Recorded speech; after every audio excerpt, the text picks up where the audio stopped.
Welcome back to Tesla, the Shadow Archive, the place where scientific secrets erased from history are finally opened. If you enjoy stories that were buried and forgotten, make sure to like and subscribe right now. Today, I want you to ask yourself one question. If a nation possessed a weapon capable of tearing through steel at 100 miles, a weapon that could disable an entire army in an instant, and force the whole world to kneel without firing a single bullet, do you believe the world you live in today would still be the same? This is the weapon Nikola Tesla envisioned, and this is also the reason he feared himself.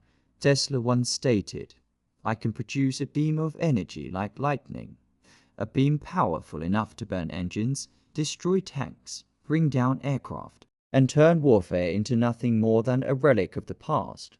But when he passed away, the designs for this weapon Teleforce vanished as if they had never existed. Today, we are reopening that terrifying file. Teleforce was not a romantic idea. It was born from a realm Tesla called electricity in its natural state, a realm where energy no longer followed the limits of the technology of his time. Inside the Colorado Springs laboratory, Tesla made the ground tremble with enormous electrical discharges. He created artificial lightning 135 feet long. He burned equipment located 15 miles away. And he proved that energy could be focused and fired like an electric projectile. 3 technologies formed the basis of Teleforce, each proven through his experiments. First, the spark gap oscillator. When Tesla compressed a capacitor to its limit and detonated it across a metal gap, he created electrical vibrations unlike any ordinary current. These were vibratory packets, thin, sharp, and naturally traveling in a straight path. Second, the pulse capacitor. Tesla discovered that energy did not need to be released slowly. It could be stored, then discharged all at once, like placing an energy bomb inside a launch tube.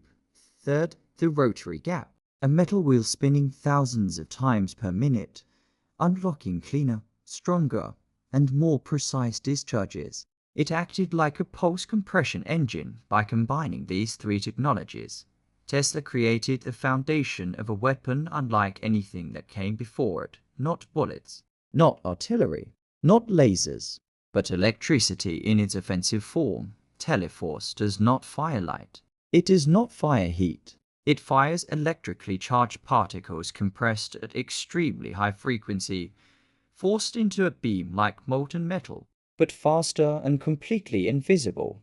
The system includes a high-frequency energy charger, massive pulse capacitor banks, an ionization chamber that strips electrons to create a dense electrostatic corridor, a launching tube that directs the particle stream, and most importantly, an electrostatic lens that compresses the particles so the beam does not disperse even across hundreds of miles.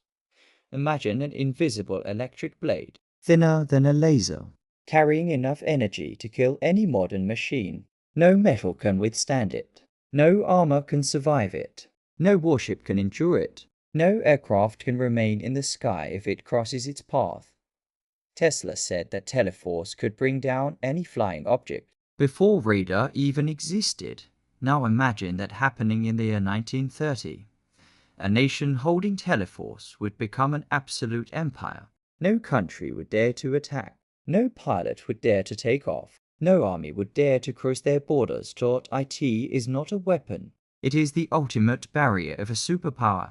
Teleforce is not only defensive. It can strike.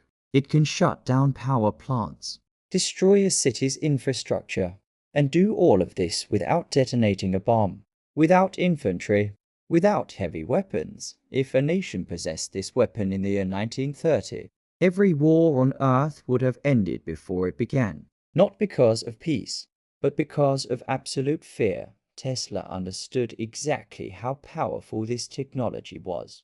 And because he understood, he refused to sell it. The United States wanted to test it. Russia offered to fund his laboratory. Britain wanted Teleforce to defend its coastlines. Japan wanted the blueprints. But Tesla said no. No drawings. No complete diagrams. No full principles. He did not believe any government had the morality required to wield an absolute weapon. A single person holding Teleforce would have the power to stop every army on Earth. Tesla believed that such power did not belong to anyone, and it did not belong to him either. It was one of the rare moments when Tesla admitted that one of his inventions was too dangerous to exist. But even though Tesla refused to sell it, that did not mean this weapon was not being hunted. After his death in room 337, Tesla's files were thrown out of the cabinet. Many documents were still there. The unimportant designs remained untouched, but three things were gone: the special spark gap diagram, the specifications of the ionization chamber, and the electrostatic lens parameters, which were the most vital parts of Teleforce. No one knows who took them. There were no broken locks, no fingerprints, nothing stolen except those specific pieces. No jewelry, no money, nothing valuable, only the exact components needed to construct Teleforce. That was not theft. That was selection. The question is, who knew exactly what Tesla hit? Who knew which parts mattered most? Who knew what to take and what to leave behind? There is only one group: the people who watched Tesla for years, the ones who never appeared in official history.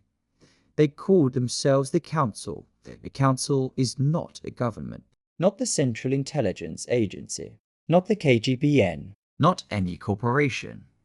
They are a covert group that operates outside the light, made up of individuals who hold true global power, people who believe it is their duty to maintain the balance of human power, even if that means manipulating history or burying the truth. Unofficial records suggest that the Council monitored Tesla from his earliest experiments. They knew about the Wardenclyffe Tower, they knew about Earth resonance, and they knew Tesla was approaching an absolute weapon. They could not allow it to fall into the hands of any nation, especially as the world was moving toward a global war. If any country had possessed Teleforce in 1930, the Second World War would never have happened. There would have been no allies or axis, only one nation holding absolute supremacy.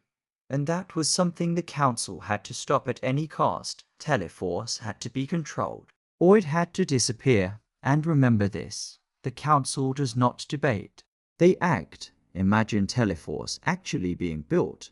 A nation that owned it would have an impenetrable shield, a border no enemy could cross, a sky no aircraft could enter, a horizon no missile could break, because everything would be shot down long before arrival. They would be able to turn off the electricity of an entire city, disable a complete military base, burn a tank fleet before the engines even started, knock every satellite out of orbit, and freeze the industrial system of an entire nation. Teleforce is not only powerful, it creates absolute power. In a world where Teleforce exists, there are only two kinds of nations: the one that possesses it, and the ones that live in fear. When Tesla died, many of his designs were sealed away, but not the Teleforce design. No complete diagram, no formula, no specifications. It was not lost. It was taken, and the fact that it was taken means Teleforce never truly vanished. It simply changed owners. The only question is, who owns it now? The government? An individual? Or the Council? And if they own it, what have they been doing with it for the past 8 decades? Teleforce was hidden because it could destroy the world, but it could also save it. It depends entirely on who holds it. What do you think? Is Teleforce real, or just a legend? An absolute weapon, or a truth locked away? Leave a comment. It exists, or it does not exist. If you want us to continue opening even more dangerous files, make sure to like this video, subscribe to the channel, and turn on notifications. And in the next episode, we open the file on the Wardenclyffe Tower. Was it free energy for humanity, or a disguised system of global control? Why was it destroyed with explosives? And who gave that order? Once you step into the Shadow Archive, you can never go back.